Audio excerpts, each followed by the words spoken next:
The top at 5 o'clock right now, Tropical Storm Elsa bringing high winds, and you see their waves to Key West. And here's a look at the latest forecast track for Elsa as it moves past Key West and heads for the west coast of Florida. And here is a look at the latest satellite imagery of that huge storm that is taking up nearly half of the entire state. And all of South Florida under a tornado watch right now. Here's a live look at the Local 10 radar. And parts of our viewing area are also under a flood advisory. Our chief certified meteorologist Betty Davis tracking the stormy weather in South Florida, and of course Elsa. Betty. Good afternoon, everyone. I do have the 5 o'clock advisory on Elsa. The center of circulation is over the eastern Gulf of Mexico waters.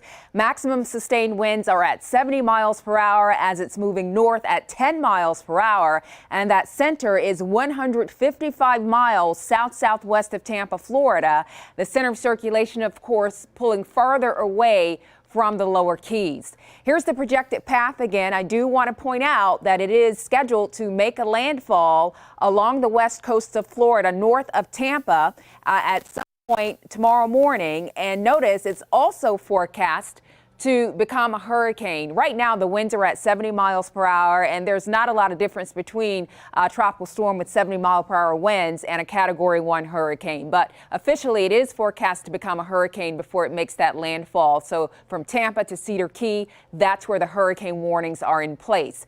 Meantime, we've been following the outer rain bands reaching all the way over to our side of the peninsula. That's why we're included in this tornado watch. At this point, I don't see anything incredibly strong in terms of the bands over us. The one that did produce some downpours and gusty winds, that has weakened, and we've got some lighter rains even lifting out of Fort Lauderdale and northeast Broward at this point.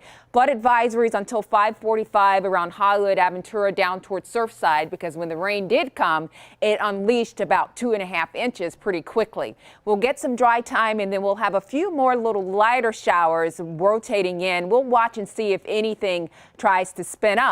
But the stronger storms are closer to that center of circulation just off the lower Keys. I think this band right here, though, the storm within this is going to miss Key West, maybe graze the dry Tortugas. So outside of that, we're just waiting for the winds to drop below tropical storm force in the lower Keys. We've had winds today. They're gusting as high as 70 miles per hour. That center of circulation passed just to the west of Key West this morning, and now the winds are down to 40 miles per hour with the gusts sustained still near 30.